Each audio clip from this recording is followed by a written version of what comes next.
honor estar delante de ustedes nuevamente, es un privilegio que el Señor me da, es una honra que el Señor me da poder predicar de su palabra y espero hacerlo con justicia y espero poder realmente expresar lo que Dios ha estado poniendo en mi corazón en este último tiempo. Quiero invitarlos a abrir Romanos. Ya voy a orar, no me miren, ya voy a orar.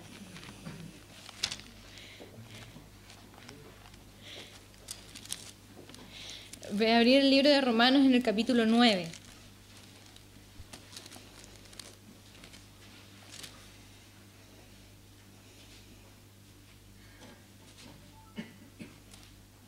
Y vamos a leer desde el versículo 20 en adelante. Dice: Mas antes, oh hombre, ¿quién eres tú para que alterques con Dios?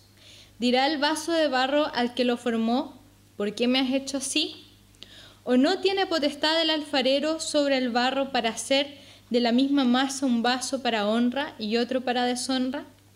¿Y qué si Dios, queriendo mostrar su ira y hacer notorio su poder, soportó con mucha paciencia los vasos de ira preparados para destrucción?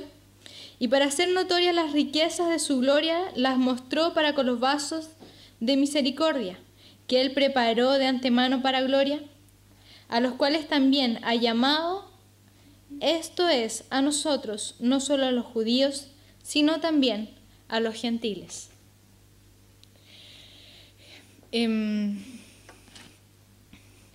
Vamos a tener una serie de predicaciones, voy a hacer una serie de predicaciones en que voy a tratar el tema de la soberanía de Dios. Y sé que es un tema un tanto complejo y que muchas veces es difícil de entender para el hombre, porque la soberanía de Dios tiene que ver con características de Dios que el hombre no tiene, ¿ya? Por lo tanto, muchas veces cuando se ha estudiado en la historia del cristianismo la soberanía de Dios, y cuando esto se hace con razonamiento humano, el tratar de entender la soberanía de Dios con los razonamientos humanos muchas veces puede llevar a error. Entonces muchas veces pasa en la iglesia que se estudia y se trata de entender con el razonamiento humano y lleva a error, o otras veces pasa que mejor no se toca el tema y se ignora, porque como es un tema complejo, no lo tratamos. Por eso yo quiero pedir que oremos y que sea revelado y que Dios nos revele su soberanía. Y que sea algo que lo podamos entender por revelación del Espíritu Santo y no por razonamiento humano.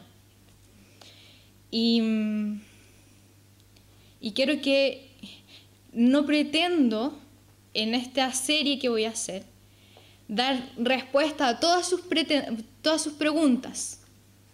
Pero sí les pido que cuando tengan preguntas la lleven al Señor y pídanle que el Espíritu Santo les revele sobre este tema. Y nos revele a todos nosotros sobre este tema. Por eso ahora vamos a orar y le vamos a pedir para que haya revelación de Dios sobre esto. Señor, me presento delante de ti, Señor, buscando conocer tu revelación, Señor, buscando conocer los misterios de tu corazón, Señor. Señor, yo pido que tú plantes esta verdad en nuestros corazones de que tú eres soberano y que nos ayudes a entender y a comprender de manera espiritual, Señor, más allá de lo que nosotros podemos razonar, qué significa que tú seas soberano, Señor. Ven y manifiéstate sobre esta iglesia y háblanos, porque si tú no estás aquí, estas van a ser solo palabras, solo argumentos, Señor. Pero yo te pido que esto sea una revelación tuya, Señor. En el nombre de tu Hijo Jesucristo. Amén.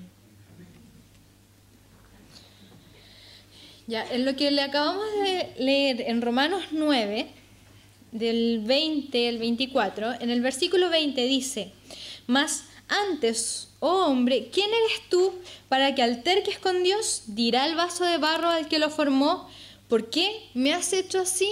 Entonces, la primera característica, o lo primero que nosotros podemos sacar de este pequeño versículo, es que la soberanía de Dios está directamente relacionada con que Él es un creador. O sea, no un creador, Él es el creador, ¿ya? Entonces, una de los atributos que permite que Dios sea soberano es que Él es el creador de todo.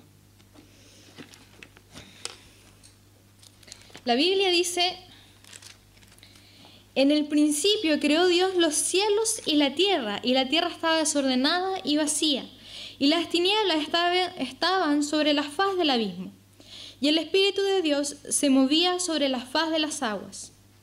Y dijo Dios: sea la luz, y fue la luz. Y ahí comienza todo cómo Dios crea la tierra y crea todo lo que nosotros tenemos, e incluso al hombre. Entonces, esto de que Dios sea creador marca la distancia y la diferencia que existe entre Dios y los hombres. Una distancia abismante, no es una pequeña distancia. ¿Por qué? Porque a la creación o a la criatura no se la puede poner a la altura del creador. Y si bien el Señor nos creó a su imagen y semejanza, y por lo tanto nosotros somos seres creativos y podemos crear, la diferencia entre el hombre y Dios es que el hombre crea a partir de la materia prima.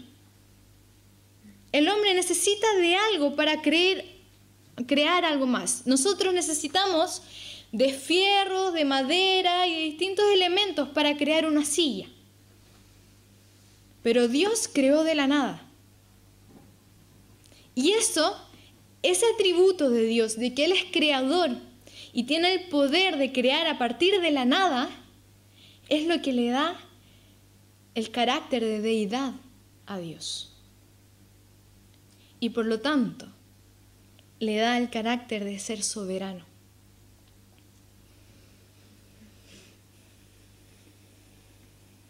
En la Biblia dice que el cielo, la luna y las estrellas son obras de los dedos de Dios. La inmensidad del cielo, las grandes distancias y la inmensidad de lo que son las galaxias y el universo muestra el tamaño de la mano de Dios. Solamente su mano. Podemos conocer el tamaño de su mano por medio del tamaño del universo. El universo tiene tamaños que son inimaginables, indecibles para el hombre. Y el universo manifiesta el tamaño de la mano de Dios.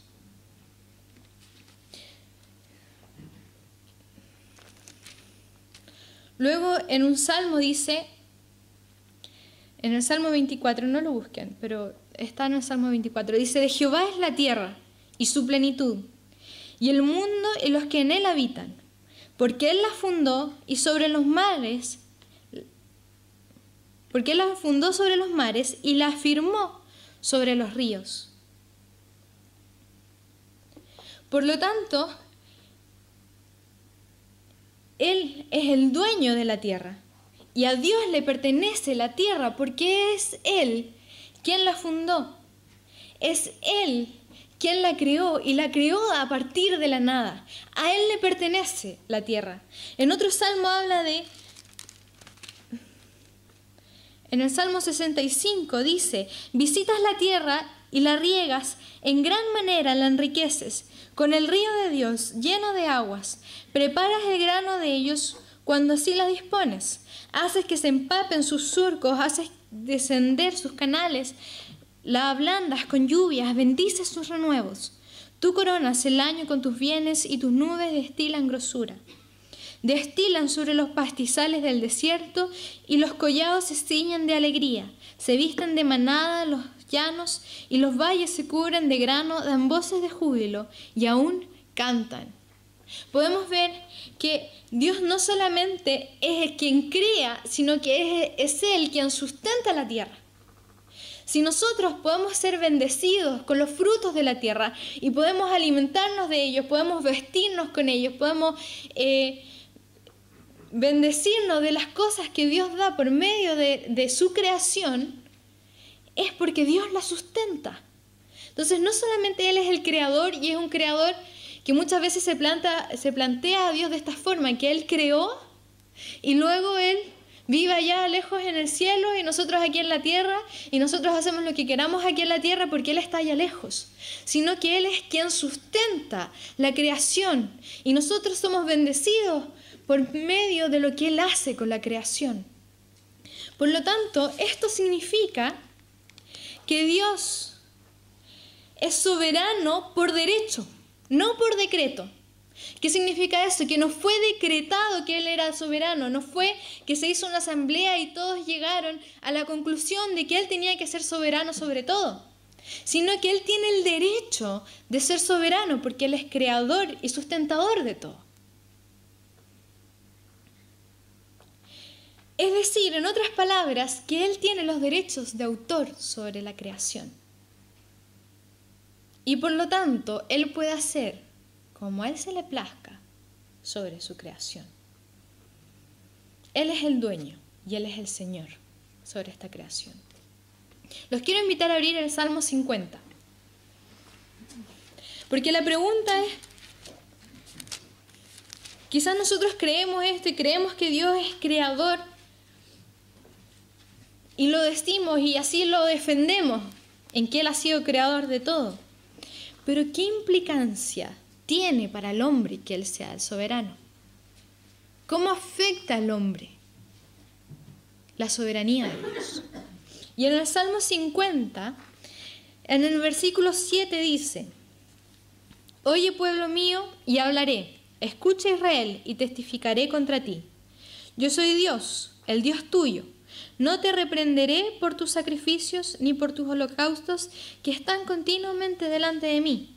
No tomaré de tu casa becerros ni machos cabríos de tus apriscos, porque mía es toda la bestia del bosque y los millares de animales en los collados. Conozco a todas las aves de los montes, y todo lo que se mueve en los campos me pertenece. Si yo tuviese hambre, no te lo diría a ti, porque mío es el mundo y su plenitud. ¿Ha de comer yo carne de toros o de beber sangre de machos cabríos?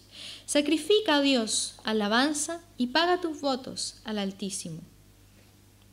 E invócame en el día de la angustia, te libraré y tú me honrarás. Es decir, no hay nada en el hombre, no hay nada que el hombre pueda ofrecer a Dios.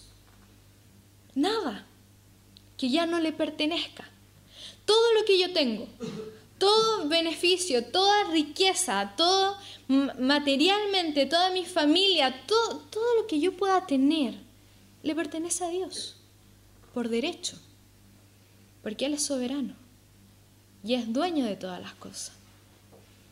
Entonces aquí Él está llamando la atención a este pueblo de Israel que no ha dejado de ofrecer holocaustos y sacrificio y hacer ofrendas delante de Dios. Y le dice, ¿sabes qué? Nada de lo que me das, yo lo necesito. Si yo tuviera hambre, no te lo diría a ti, porque yo puedo comer de todos los animales del campo. No hay nada que tú me puedas ofrecer que yo necesite. Y le está diciendo esto al pueblo, porque el pueblo al ofrecer sus holocaustos y sacrificios y ofrendas, cree que Dios le debe algo porque está haciendo esas ofrendas. Y Dios le dice, ¿sabes qué más vale? Que me alabes, que clames a mí en el día de angustia. Porque nada de lo que tú me puedes dar, yo lo necesito. Pero alábame, clama a mí, confía en mí, sométete a mí. Eso es lo único que el hombre le puede ofrecer a Dios. Y si vamos a la historia de Job, vamos a Job.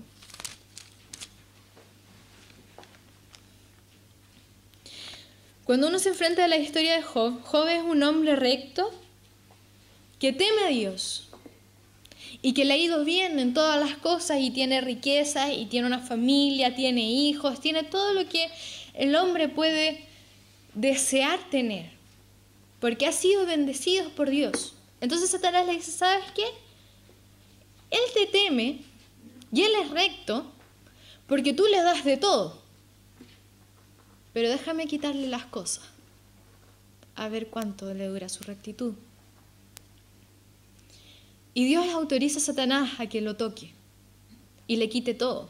Y le quita todo, le quita incluso a los hijos, le quita todos los bienes, todo lo que tiene, su familia. Y Dios permite esto porque Dios tiene un plan que es mayor que el de Satanás. Satanás quiere destruirlo, pero Dios quiere revelarse a Job. Y nos encontramos en el capítulo 30, si van al capítulo 30, nos encontramos con el momento final, la última declaración que ya hace Job delante de Dios cuando ya no le queda nada, cuando ya no le tiene nada y más encima sus amigos, en vez de ir a levantarlo y consolarlo y ayudarlo, van y lo critican y le pegan en el suelo. Y cuando ya no tiene nada más, declara estas palabras en el versículo 20. Vamos a leer. Dice, clamo a ti y no me oyes, me presento y no me atiendes. Te has vuelto cruel para mí, con el poder de tu mano me persigues. Me alzaste sobre el viento, me hiciste cabalgar en él y disolviste mi sustancia. Porque yo sé que me conduces a la muerte y a la casa determinada a todo viviente, mas él no extenderá la mano contra el sepulcro. ¿Clamarán los sepultados con los que cuando él los quebrantare? ¿No lloré yo al afligido y mi alma no se entristeció sobre el menesteroso? Cuando esperaba yo el bien, entonces vino el mal, y cuando esperaba luz, vino la oscuridad. Mis entrañas se agitan y no reposan, días de aflicción me han sobrecogido. Y aquí nos encontramos con un hombre que es recto, que teme a Dios, que no está negando a Dios, no está mandando a la punta del cerro a Dios, pero le reclama y se siente con el derecho de hacerlo porque él ha sido recto. Y se siente con el derecho de decirle, Dios, tú me debes a mí. ¿Por qué me quitas todo si yo he sido recto y te he temido? Si yo he llorado con el afligido, yo me he entristecido sobre el menesteroso, yo he sido bueno con las personas, y cuando yo esperaba el bien, porque yo hacía bien, tú me derramaste el mal sobre mí. Y este Job tiene un pequeño problema, que no entiende quién es Dios, y no entiende su soberanía, y por eso se siente con el derecho de decir estas palabras delante de Dios, y de levantar su rectitud que no es que no la tuviera, la tenía, pero no conocía a Dios realmente, no sabía quién era Él, y Dios quería mostrársele. Y si vamos al 38, comienza una conversación muy intensa con el Señor, en donde Dios habla esta vez. Y esto está empieza en el 38, versículo 1, y sigue hasta el 41. Si quieren después, no lo vamos a leer completo, por supuesto, porque es muy largo. Pero los invito a que lo hagan, que lo lean en sus casas y vean la revelación que hay de Dios en este pasaje. Y dice Dios, entonces respondió Jehová a Job desde un torbellino y dijo, ¿quién es ese que oscurece el consejo con palabras sin sabiduría? Ahora ciñe como varón tus lomos. Yo te preguntaré y tú me contestarás. El Señor le dice, ¿sabes qué? Párate, porque eso es ceñir los lomos. Ponte de pie como hombre y vamos a conversar tú y yo. Yo te voy a preguntar y tú respóndeme lo que te voy a preguntar. Porque has oscurecido el consejo con palabras sin sabiduría. así que ponte de pie porque voy a hablar contigo. Y le dice, ¿dónde estabas tú cuando yo fundaba la tierra? ¿Dónde estabas? Házmelo saber si tienes inteligencia. ¿Quién ordenó sus medidas, si lo sabes? ¿O quién extendió sobre ellas cordel? ¿Extendiste tu cordel sobre ella? ¿Sobre qué están fundadas sus bases? ¿Sabes cómo fue fundada? ¿O quién puso su piedra angular? Cuando alababan todas las estrellas del alba y se regocijaban todos los hijos de Dios. ¿Fuiste tú quien puso esa piedra angular sobre la tierra? ¿Quién encerró con puertas el mar cuando se derramaba saliéndose de su seno? Cuando puse yo nubes por vestidura suya y por su faja oscuridad, y establecí sobre él mi decreto y le puse puertas y cerrojo, y dije, hasta aquí llegarás y no pasarás adelante. Y ahí parará el orgullo de tus olas. ¿A ti es quien obedece el mar? ¿Fuiste tú quien le puso límites al mar? ¿O fue Dios? ¿Dónde estabas tú cuando Dios hizo todas estas cosas? Y aquí comienza todo y le empieza a hablar de los animales, cómo fueron creados, la fuerza que ellos tienen, cómo Él los alimenta, Él los sustenta. Y empieza a declararle y a mostrarle a Job, diciéndole, ¿sabes qué? Yo soy soberano acá. Yo soy creador y señor de todas las cosas.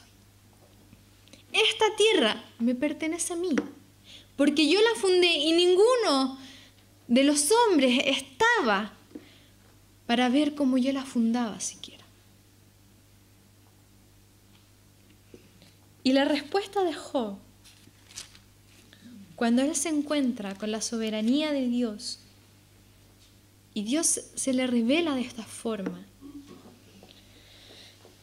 fue en el capítulo 42, versículo del 1 al 6. Dice, respondió Job a Jehová y dijo, yo conozco que todo lo puedes, que no hay pensamiento que se esconda de ti. ¿Quién es el que oscurece el consejo sin entendimiento? Por tanto yo hablaba lo que no entendía, cosas demasiado maravillosas para mí que yo no comprendía. Oye, te ruego y hablaré, te preguntaré y tú me enseñarás. De oídas te había oído, mas ahora mis ojos te ven. Por tanto me aborrezco y me arrepiento en polvo y ceniza. Cuando Job entiende la sabiduría de Dios, él se humilla delante de Dios. Él comprende cuán vil es delante del Señor en comparación con Dios. Y se humilla.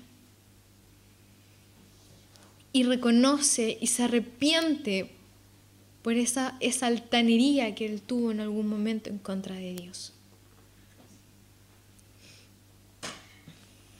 Y dice Job que él había oído de Dios y había oído de él. Por eso él era recto, por eso le temía, pero no lo conocía, no entendía quién era él. Pero luego dice, de oídas te había oído, mas ahora mis ojos te ven. Cuando Dios se revela y le muestra que Él es soberano, Job entiende quién es Dios y puede humillarse delante del Señor. Entonces, muchas veces el Señor nos lleva a situaciones límites para mostrarnos quién es Él. Finalmente, lo que sucede a Job no era simplemente la obra de Satanás de destrucción, sino que fue algo que Dios permitió para revelarse a Job y mostrarle que Él era soberano sobre su vida y que la única posición que el hombre puede tener delante de Dios es de humillación. Y a veces el Señor nos lleva a situaciones límites para humillarnos y para hacernos entender que el único lugar que nos corresponde a nosotros es la humillación, el estar rendidos delante de Dios, porque Él es soberano, creador y Señor de todas las cosas. Ahora, la soberanía de Dios tiene otra arista, que tiene que ver con la atemporalidad de Dios. Es decir, que Dios no tiene tiempo. Como bien lo dijimos, Él no es criatura. Él no tiene un principio, no tiene un fin. Él es eterno. Y Él no tiene tiempo. Por lo tanto, esto significa que no solamente Dios es soberano sobre la creación y que Él es dueño y Señor y puede hacer todo lo que Él quiera con su creación, sino que Él es soberano sobre la historia. Y Él deja escrita y trazada la historia del hombre por medio de profecías. Y las palabras proféticas tenemos que entender que no es una adivinación de un hombre. Las palabras proféticas no son adivinación. Es la historia que Dios traza en su soberanía sobre la humanidad y que se cumplen porque Dios ya las vio y ya las conoce. Por eso cada profecía que uno lee en el Antiguo Testamento son cumplidas. Y las que faltan por cumplirse serán cumplidas. Porque Dios ya las vio. Él no tiene tiempo. Él es el principio y Él es el fin. Él llama las cosas que no han sido hechas como si ya fueran hechas, porque Él ya las vio hechas.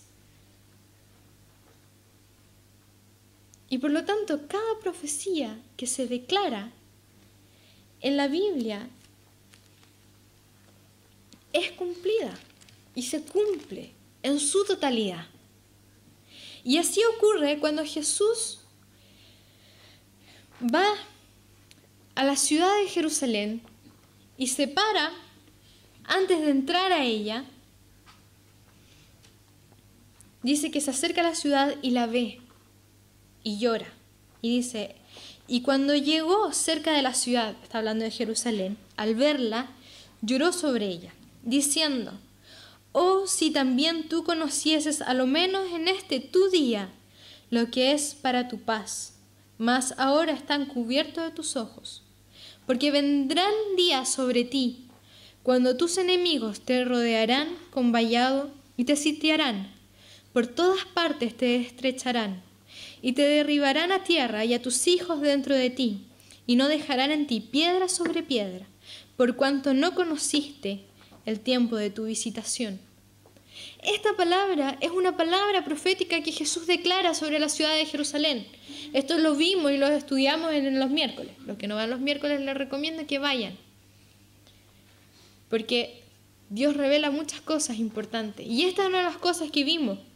Y que esto se cumple en su totalidad cuando el Imperio Romano destruye a la ciudad de Jerusalén. Y lo hace tal cual, como aquí lo describe. El Imperio Romano sitia a la ciudad de Jerusalén y la rodea con espada, con los soldados, y no deja nada en ella. No deja piedra sobre piedra. Y Jesús declara, porque Él ya conocía lo que iba a ocurrir con la ciudad de Jerusalén.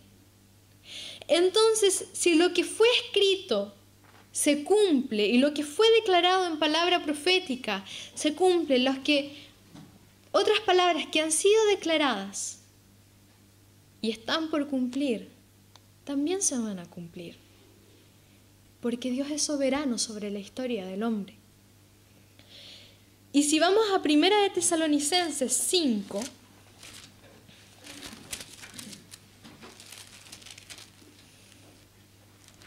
vamos a poder darnos cuenta que si Dios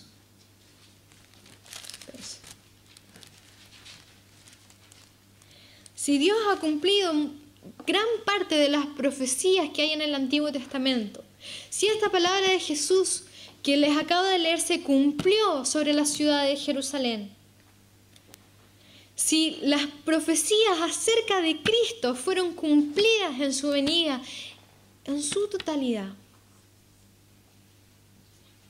las palabras que hablan de la segunda venida de Cristo y del juicio se van a cumplir. Y en 1 Tesalonicenses 5, en el versículo 1 dice: pero acerca de los tiempos y de las ocasiones no tenéis necesidad, hermanos, que yo os escriba, porque vosotros sabéis perfectamente que el día del Señor vendrá así como ladrón en la noche. Que cuando digan paz y seguridad, entonces vendrá sobre ellos destrucción repentina, como los dolores a la mujer encinta, y no escaparán. Mas vosotros, hermanos, no estáis en tinieblas, para que aquel día os sorprenda como ladrón. Dice que el día del Señor vendrá. Es una afirmación, vendrá. No dice quizás va a venir o podría venir si es que sucede o quizás en algún momento va. No, el día del Señor vendrá, es un hecho que Cristo viene. Y que el día del juicio viene y el día de la ira del Señor viene, porque dice el día del Señor. Y el día del Señor es la ira de Dios derramada sobre aquellos que no quisieron conocer al Señor, que no quisieron someterse a Dios. Y dice que vendrá. Y dice que vendrá de forma repentina como los dolores a la mujer encinta y no escapará. Y es interesante esta comparación que hace el Señor con la venida del día de Dios con el embarazo de una mujer. Porque el embarazo de una mujer uno no conoce el día y la hora en que ese niño va a nacer. Por lo menos si es un parto natural. Dejemos toda la tecnología de lado y vamos a lo natural. En un parto natural, uno no sabe ni el día ni la hora en que ese niño nace. Pero uno sí sabe que desde la semana 38 en adelante, ese niño puede nacer. En cualquier momento, a toda hora, en cualquier lugar, ese niño va a nacer. Por lo tanto, la Biblia dice que el día y la hora nadie la sabe, solo el Padre.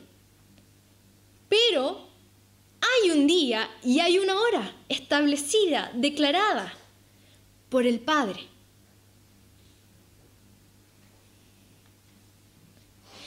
Porque un niño en un embarazo, el niño no demora 10 meses, ni 12 meses, ni es relativo en cuántos meses puede durar. Uno nace, bueno, a no ser que nazcan no dentro de lo normal, ¿cierto? No dentro de la normalidad. Un niño no nace de 6 meses y nace enterito, ¿cierto? Si nace antes, nace con problemas y nace prematuro. Tampoco no es relativo a que sí puedes durar, el embarazo puede durar 10 meses o puede durar 14 meses y algo así de ahí en algún momento va a nacer. Sino que hay un día y una hora establecida para que ese niño nazca que está dentro de esos 9 meses. Desde la semana 38 hasta la 40, para ser específico. Y dentro de esas 2 semanas, en cualquier momento ese niño va a nacer. Y el día y la hora, solo Dios lo sabe. Y así es la venida de Cristo. La venida de Cristo no es que Dios no tenga un día y una hora y está viendo, a ver, no, mejor que no. Este es el mejor, no, voy a esperar otro poco. Y si voy ahora, no. Sino que hay un día y hay una hora declarada por el Padre, pero que no es revelada a sus hijos. Pero ese día va a llegar y no importa dónde tú estés, no importa en qué situación te encuentres, ese día va a llegar y no vas a poder huir de ese día. Y le dice a los hijos, dice: mas vosotros, hermanos, no estáis en tinieblas para que el día os sorprenda como ladrón. Es decir, que nosotros somos como esa mujer embarazada. La mujer embarazada, que sabe que está embarazada, que sabe cuánto tiempo lleva de embarazo, no es así como, "Ah, tengo contracciones, ¿qué me está sucediendo?". Sabe que eso es lo que tiene que suceder. Entonces Dios le ha declarado estas palabras proféticas para que nosotros sepamos y no nos sorprendamos, sino que estemos preparados y listos, con la ropa comprada, con la pieza armada, con su cuna hecha, con el bolsito para la clínica o el hospital armado, listo para el día del nacimiento. El Señor le declara las profecías a sus hijos, para que sus hijos esperen la venida de Dios en santidad, rendidos a Él, reconociendo que Él es soberano, porque Él es Señor y Él es soberano sobre la historia del hombre. Y todo lo que está escrito se va a cumplir.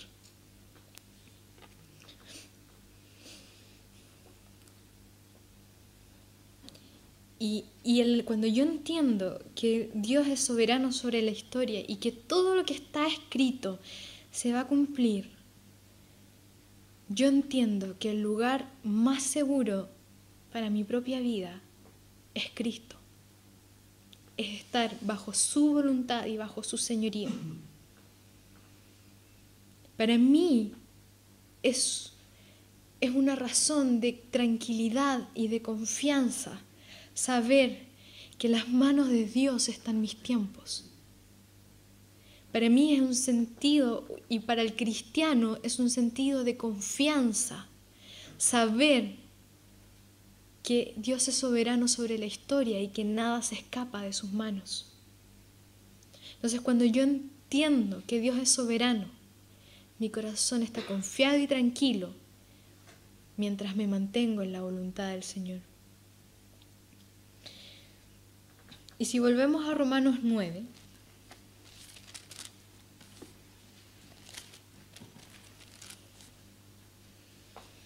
y volvemos a recordar lo que vimos en el principio, en esto de que Dios es el alfarero y Él crea vasos para honra y otros para deshonra. Y en el 22 dice, ¿y qué si Dios, queriendo mostrar su ira y hacer notorio su poder, soportó con mucha paciencia los vasos de ira preparados para destrucción?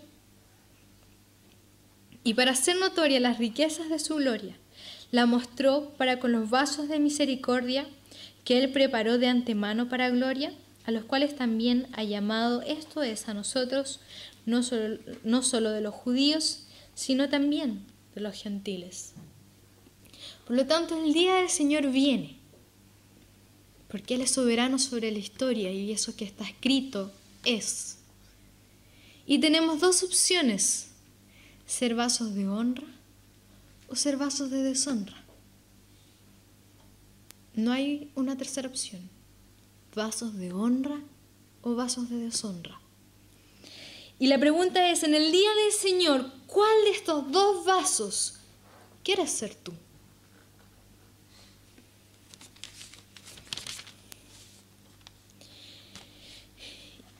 Y este es el cuadro en que está sometida la humanidad. Hay un Dios que es Rey de reyes, Señor de señores, soberano sobre todas las cosas, dueño de todas las cosas.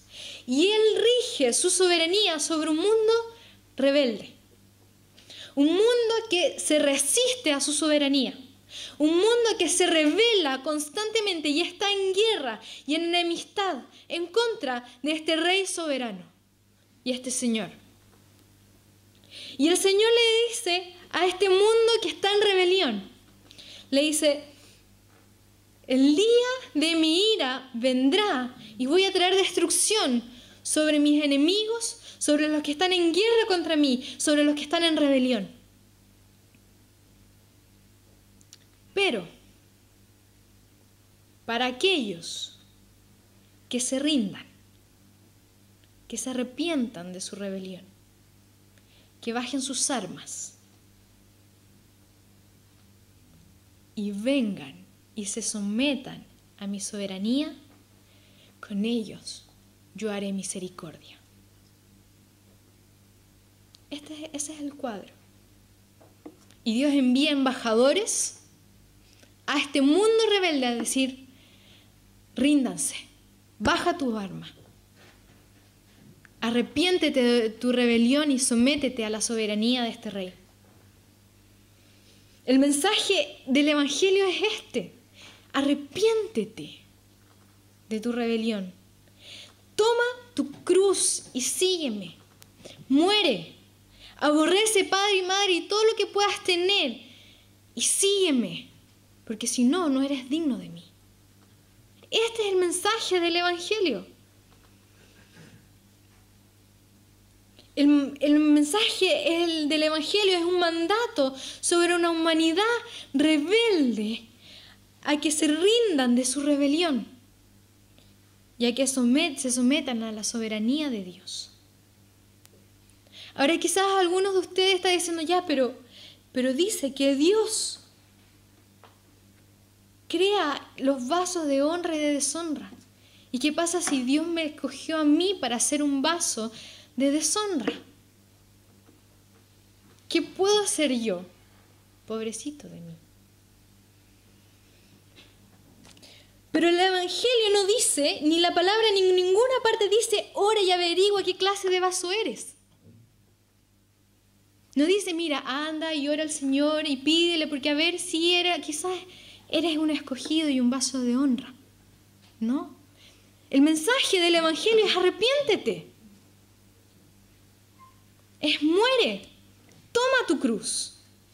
Ríndete delante de esta soberanía.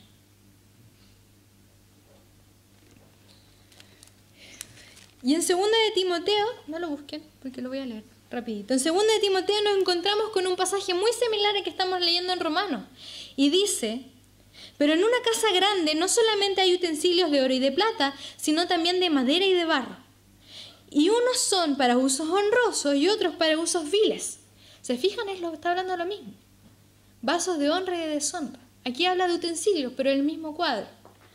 Dice, así que, si alguno se limpia de estas cosas, será instrumento para honra, santificado, útil al Señor y dispuesto para toda buena obra. Aquel que va delante del Señor y se rinde delante de Dios es un vaso de honra. Aquel que se arrepiente de su pecado, aquel que se arrepiente de su rebelión, es un vaso de honra. Y quizás algunos están luchando con el versículo que hay en el mismo Romanos 9, 18. Y dice, de manera que de quien quiere tiene misericordia y al que quiere endurecer, endurece. Entonces dicen, pero aquí dice que Dios de quien quiere tener misericordia tiene misericordia. ¿Qué tal si Dios no quiere tener misericordia de mí? Y esta es una pregunta constante dentro de las iglesias. ¿Qué hay si Dios no quiere? ¿Qué hay si el deseo y el anhelo de Dios es endurecerme?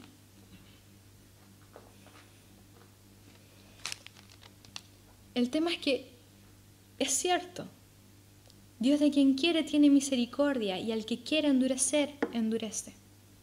¿Por qué?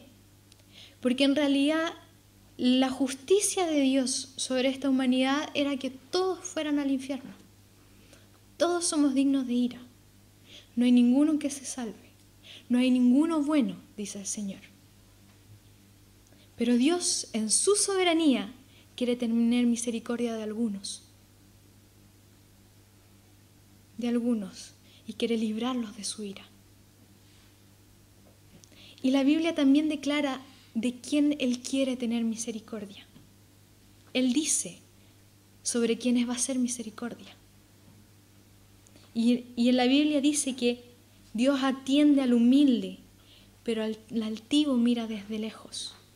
Él quiere tener misericordia sobre el humilde. Dice,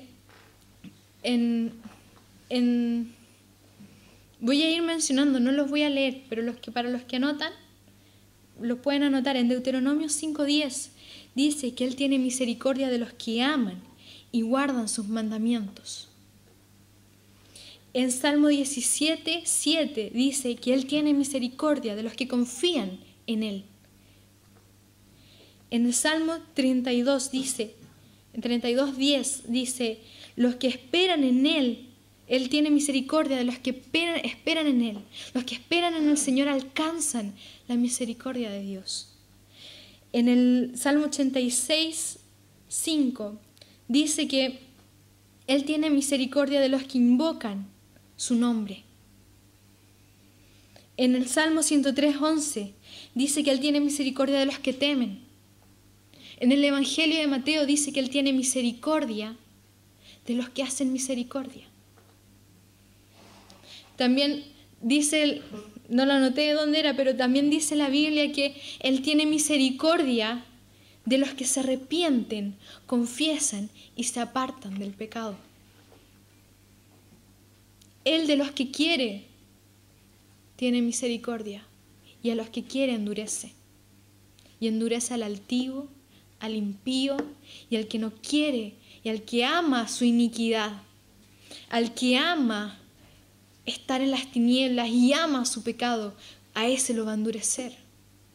Pero aquel que se humilla delante de Dios, aquel que se rinde, aquel que lo busca, aquel que confía en Él, que espera en Él, que teme su nombre, de ese Él quiere tener misericordia. Tienen que pensar que cuando uno lee estos versículos, uno los tiene que leer a la luz de toda la Biblia. Y eso es lo que la Biblia declara. Y yo aquí se me estaba haciendo... Me puse 5 versículos, 6 versículos, pero hay muchísimos más. Yo empecé a notar de todas las veces que dice yo hago misericordia de este tipo de persona, yo hago misericordia, es para volverse chino. Porque Dios declara una y otra vez de quién quiere hacer misericordia. Si quieren hagan el ejercicio, busquen en sus Biblias qué es lo que Dios dice acerca de su misericordia. Y no se aferren solo a un puro versículo que dice que de quien quiere tiene misericordia, al que quiere endurecer, endurece. Porque es así. Él de quien quiere tiene misericordia.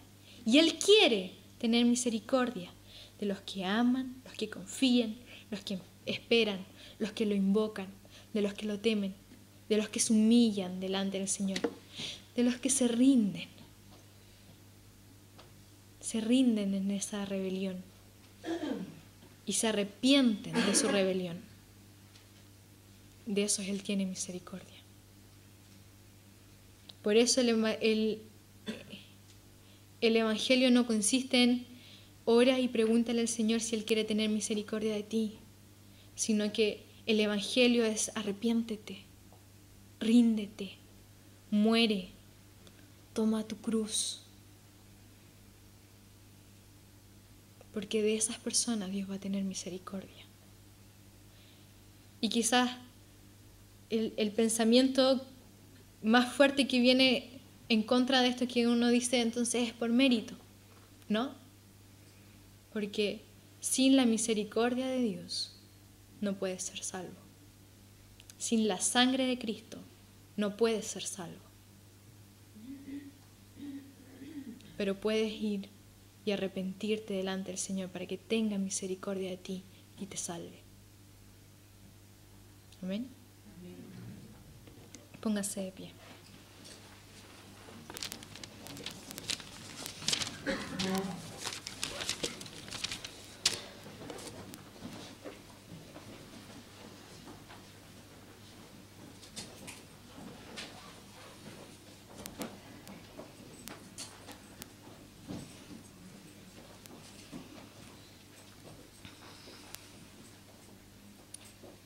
Señor Jesucristo,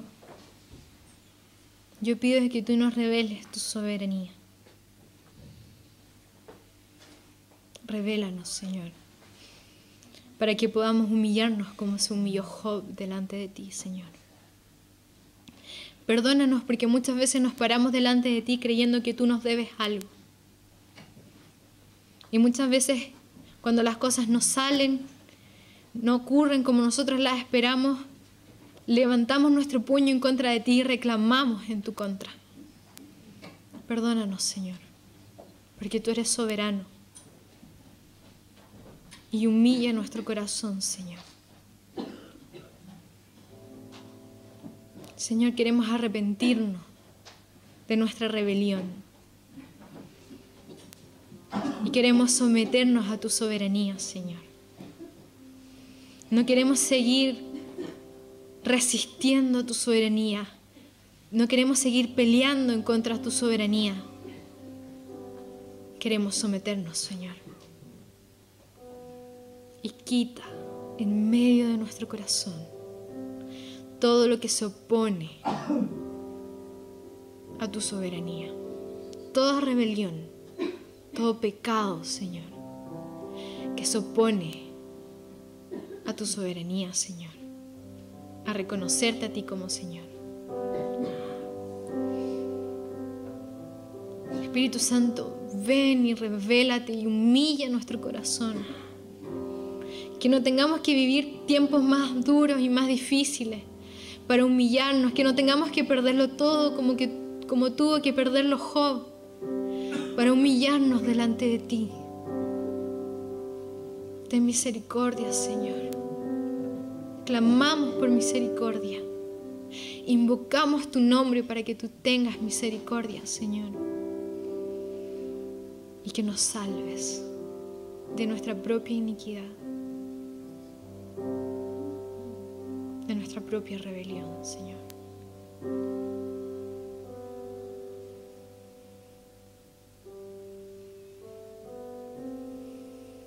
Esta es una invitación para cada uno de ustedes a que corten toda soberbia que pueda haber en sus corazones, toda resistencia, toda rebelión, todo lo que les impide someterse al Señor. Arrepiéntanse y clamen por salvación, clamen por misericordia, arrepiéntanse y pidan misericordia. Porque de los que lo invocan, Dios va a tener misericordia. Ahí donde están, no los voy a hacer pasar adelante porque muchas veces eso apela a sus emociones y no quiero apelar a sus emociones. Ahí donde están, clamen por misericordia y arrepiéntanse de su rebelión, porque muchos de ustedes vienen a la iglesia, quizás oran y leen la Biblia, pero se mantienen rebeldes delante de Dios.